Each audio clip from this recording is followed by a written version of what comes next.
ഇതൊരു രസകരമായ കാര്യമാണ് കേട്ടോ. അതായത് നമുക്ക് സന്തോഷം തരുന്ന അല്ലെങ്കിൽ മധുരതരമായ 10 കാര്യങ്ങളാണ്.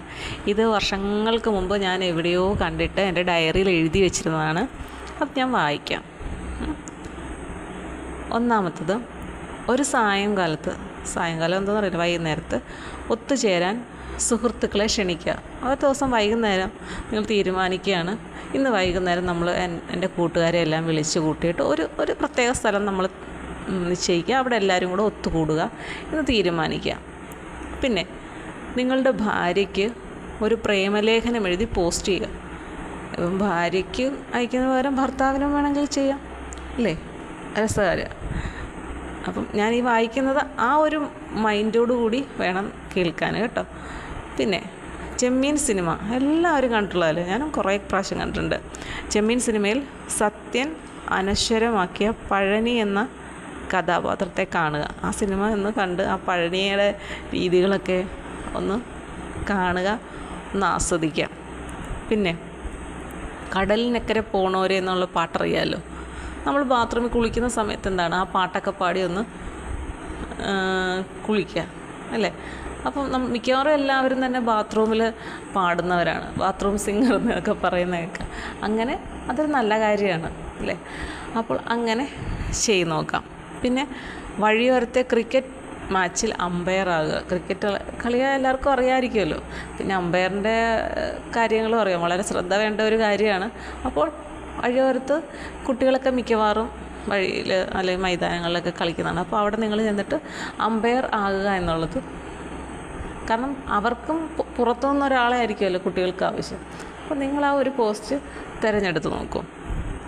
പിന്നെ കോളേജിൽ വെച്ചെടുത്ത പഴയകാല ഫോട്ടോകൾ കാണുക. മിക്കവാറും എല്ലാവരുടെയും കൈ കാണും, സ്കൂളിലെയോ കോളേജിലെയൊക്കെ. അപ്പോൾ പഴയ കാലത്തെ ഫോട്ടോയൊക്കെ എടുത്ത് വെച്ചൊന്ന് നോക്കുക. പഴയ കാര്യങ്ങളൊക്കെ അപ്പോൾ ഓർമ്മ വരും. ഒരുപാട് ചിരിക്കാനുള്ള കാര്യങ്ങൾ കാണും. എൻ്റെ കയ്യിൽ ഫോട്ടോ ഒന്നും അങ്ങനെ ഇല്ല, പക്ഷെ ഡയറി ഉണ്ട് എല്ലാവരും എഴുതിയത്. ഇടയ്ക്ക് ഞാൻ എടുത്ത് വെച്ച് നോക്കും. രസകരമായ കാര്യങ്ങളുണ്ട്, എനിക്ക് ചിരി വരും. ഞാൻ ചില സമയത്ത് അത് വാട്സപ്പിൽ സ്റ്റാറ്റസ് ഇടും. കാണുന്നവരും വായിച്ചിട്ട് ചിരിക്കുന്നുണ്ടെങ്കിൽ നല്ലതല്ലേ, അല്ലേ? പിന്നെ പക്ഷികൾക്ക് തീറ്റ കൊടുക്കുക. നമ്മുടെ അടുത്തൊക്കെ മിക്കവാറും ഇവിടെ 2 പ്രാവ് വരുമായിരുന്നു, പിന്നീട് അതിനെ ഒരെണ്ണം വരാൻ തുടങ്ങി. പിന്നെ 2നെ ഇടയ്ക്കൊക്കെ കാണും, അപ്പം വല്ലപ്പോഴും ഒക്കെ വരാറുണ്ട്. അല്ലെങ്കിൽ അത് കറക്റ്റ് സമയത്തിന് വരുമായിരുന്നു. ഒരു 1:45 സമയം, ഉച്ച സമയത്ത് അത് കറക്റ്റായിട്ട് ഇവിടെ വരുമായിരുന്നു. പിന്നെ അത് ഇടയ്ക്ക് ഇവിടെ ആരെങ്കിലും വരുമ്പോഴായിരിക്കും അത് പേടിച്ചിട്ട് ഓടിയതൊക്കെയാണ്. പിന്നെ ഇടയ്ക്കൊക്കെ വരും അത്. അപ്പം ഞാൻ വരുമ്പോഴത്തേക്കും പച്ചരി എടുത്ത് കുഞ്ഞിൻ്റെ കൊടുക്കുക. അവളിങ്ങനെ തീറ്റയായിട്ട് ഇങ്ങനെ ഇട്ട് കൊടുക്കും. അപ്പോൾ അത് കുറേ നേരം അതൊക്കെ കൊതി തിന്നിട്ട് അവർ 2 അവരുടെ വഴിക്ക് പോകും. പിന്നെ അടുത്തത്, തെരുവ് കുട്ടികൾക്കായി ക്രയോൺസ് വാങ്ങി കൊടുക്കുക. എന്ന് വെച്ചാൽ നമുക്ക് ചെയ്യുന്നതാണ്. നമുക്കറിയാം, ഇപ്പോഴും തെരുവിൽ കഴിയുന്ന ഒരുപാട് ബാല്യങ്ങളുണ്ട്. അപ്പോൾ അവർക്കൊക്കെ ഈ കുഞ്ഞുങ്ങൾക്ക് കളർ പെൻസിലും ക്രയോൺസൊക്കെ ഒരുപാട് ഇഷ്ടമാണല്ലോ. നിറങ്ങൾ ഒരുപാട് ഇഷ്ടമുള്ള കുട്ടികൾക്കെല്ലാം നിറങ്ങളാണ് ഇഷ്ടം. കാരണം അവർക്ക് ഇതിൻ്റെ കാര്യം അവരുടെ കണ്ണുകൾക്ക് പ്രിയം തോന്നുന്ന കാര്യമാണ് ഈ നിറങ്ങൾ. അപ്പം തെരുവിൽ വളരുന്ന ബാല്യങ്ങൾക്ക് വേണ്ടിയിട്ട് ക്രയോൺസ് വാങ്ങിക്കുക, അവർക്ക് കൊടുക്കുക. സന്തോഷമല്ലേ? പിന്നെ നിങ്ങളുടെ അയൽക്കാരെ അനുമോദിക്കുക. അപ്പോൾ അടുത്ത വീട്ടിൽ ഒക്കെ ഇപ്പം എന്തെങ്കിലുമൊക്കെ ഫുഡൊക്കെ കൊണ്ടുപോകും, അത് നല്ലതായിരുന്നു, അല്ലെങ്കിൽ എന്തെങ്കിലുമൊക്കെ കാര്യങ്ങൾ വരുമ്പം അവർക്ക് പ്രചോദനം നൽകുന്ന രീതിയിൽ എന്താണ് അവരെ അനുമോദിക്കുക എന്ന് പറയുന്നത് ഒരു വലിയ കാര്യമാണ്. അങ്ങനെ ചെയ്യാം. പിന്നെ ഞാൻ നേരത്തെയൊക്കെ പറഞ്ഞിട്ടുണ്ട്, നിങ്ങൾക്ക് ഒരുപാട് ഫ്രണ്ട്സ് ഉണ്ടല്ലേ, കുഞ്ഞിലേ മുതലുള്ള.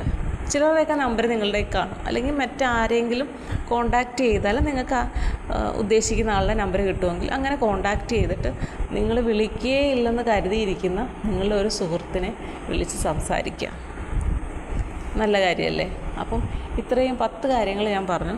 ഇതിലേതെങ്കിലുമൊക്കെ ഒന്ന് ഇടയ്ക്ക് ചെയ്യാൻ ശ്രമിച്ചു നോക്കൂ.